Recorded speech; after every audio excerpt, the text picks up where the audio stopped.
Hello everyone. දැන් අපේ client කෙනෙක් අහලා තියෙනවා හිස්ටරි වලට මොකද්ද කරන්න පුළුවන් කියලා. දැන් ඇත්තටම හිස්ටරි කියන්නේ මොකද්ද? දැන් අපේ හැම උඩම තට්ටුව. ඒ කියන්නේ පරිසරයට විවෘත තට්ටුව.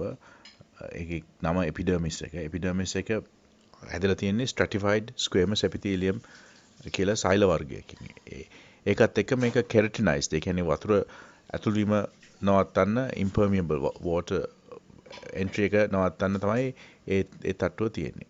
ඒක හැබැයි උඩම තට්ටුවේ සෛල අක්‍රියයි. ඒ සෛල මැරලා තියෙන්නේ. ඒතකොට ඒ සෛල හැලීම තමයි මේ ස්ටෝරි කියලා අපි කියන්නේ. දැන් අපි කාගෙත් ඒ යම් ප්‍රමාණයකට මේ සෛල හැලෙනවා. අර හුඟක් එකතු වුණාම තමයි ස්ටෝරි කියලා අපිට පේන්නේ. ඒ කියන්නේ කුඩු වගේ අපේ හිසේ ඇල්ල අපේ උරහිස් වල බෙල්ල එහෙම තැම්පත් වෙනවා. ඒතකොට ඉතින් කාටත් මේ හිස්ටරි එන ස්වභාවයක් එනවා. මේකේ තව දෙයක් තියෙන්නේ කැහිල්ල. ඉතින් ඒ කැහිල්ල සහ මේ අර කුඩු වගේ එකතු වෙන එක තමයි මේ හිස්ටරි කියලා කවුරුත් කියන්නේ.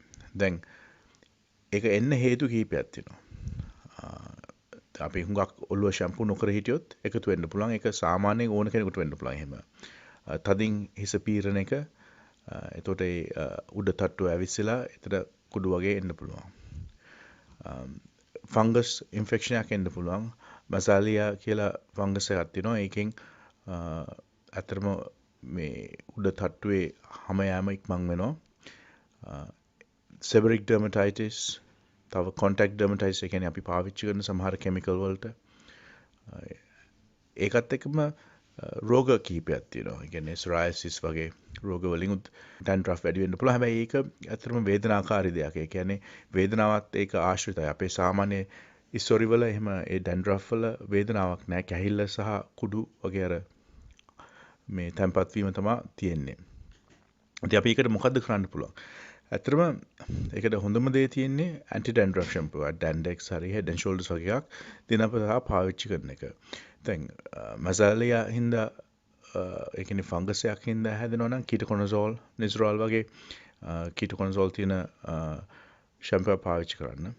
හොඳම දේ තියෙන්නේ උපදෙස් ගන්න. ඉතින් මේ සම්බන්ධව සහ කෙස්යනක් ගැන උපදෙස් ඕන නම් අමතන්න 076 99 65 660 074 360 0671.